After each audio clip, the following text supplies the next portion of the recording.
Génibet, Paris Hippique en ligne.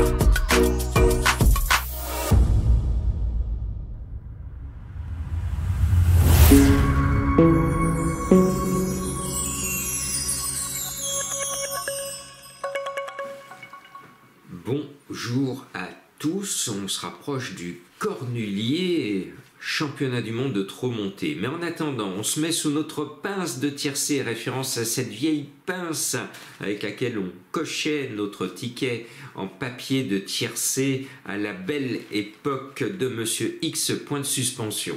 Bien, ce samedi à Vincennes, il y a un cheval qui semble se détacher, hein, je ne vous apprends rien, ça va être le gros favori, le 3 Isofou du Chêne. Il vient de se payer la tête de l'une des grandes révélations de ce meeting d'hiver, il l'a fait tomber, enfin tomber avec les honneurs, il l'a battu en très bon cheval. Donc là le lot est moindre, donc il serait logique que l'animal répète sa course avec le maire, et le maire ne va pas nous faire plonger avec notre ami, celui que je surnomme avec beaucoup d'estime le Pépé, à cause de ses initiales, Pépé Paul Ploquin.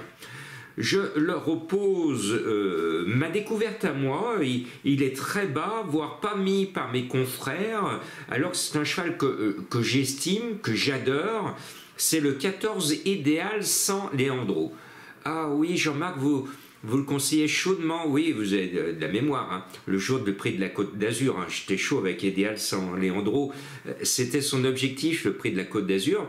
Patatras, le cheval est confié à un driver qui ne le connaissait pas assez, et l'animal, il a vu qu'il ne connaissait pas le driver, il a pris la liberté de galoper, et le cheval était venu spécialement à Cagnes-sur-Mer pour son objectif. Donc ce n'est que partie remise. J'adore son entraîneur, on le voit peu, mais quand il est là, il ne tape pas loin, et je suis fan de Björn Goop. Donc ce 14 qui va être à côte, pour moi c'est un soleil. Il va réchauffer Vincennes, on a bien besoin. On a vu à Deauville ce vendredi soir les chevaux qui fumaient tellement il fait froid. À Lyon il fait également très très froid depuis pas mal de jours.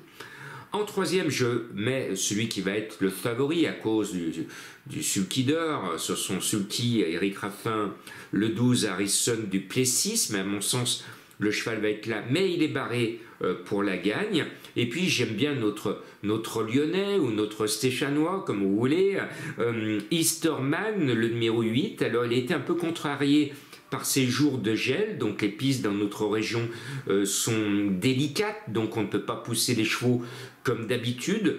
Donc ce petit détail amoindrit ma confiance, mais l'équipe monte à Paris quand même avec l'ambition de figurer utilement dans le quintet. Et puis le Katilaya a fini son année de façon prodigieuse en gagnant dans un lot référence avec Johan Le Bourgeois qui est aux commandes.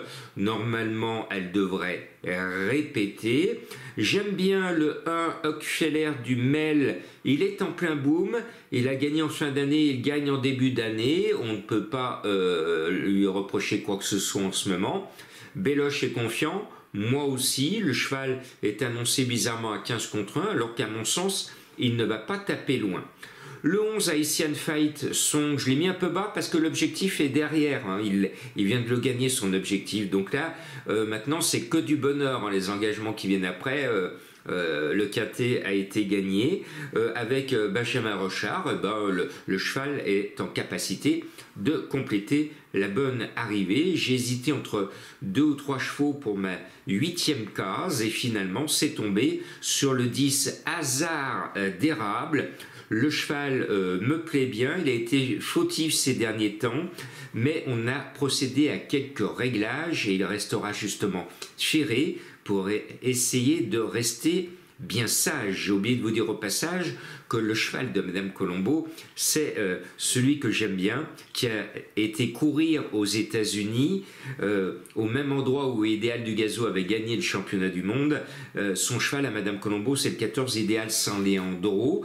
Et je voulais vous signaler que c'est le moment opportun pour vous abonner au pronos du cœur, ne serait-ce qu'une semaine ou un mois, parce qu'à partir de dimanche soir, les pronos du cœur vont passer en version spéciale prix d'Amérique avec tous les soirs plus d'infos, plus de vidéos, plus de promos, avec toutes les bruits de dernière minute de cours. Et puis le week-end du Prix d'Amérique, les abonnés auront droit à quelques belles surprises et certains d'entre eux pourront même rentrer gratuitement le jour du Prix d'Amérique. Mais chut, je ne vous ai rien dit, on va vivre une semaine extrêmement chargée, très belle, et que le meilleur gagne dimanche le Cornulier et l'autre dimanche le Prix d'Amérique, même si je sais déjà le nom du gagnant du Prix d'Amérique 2025. Vous le verrez, il sera en tête de ma sélection dans une semaine.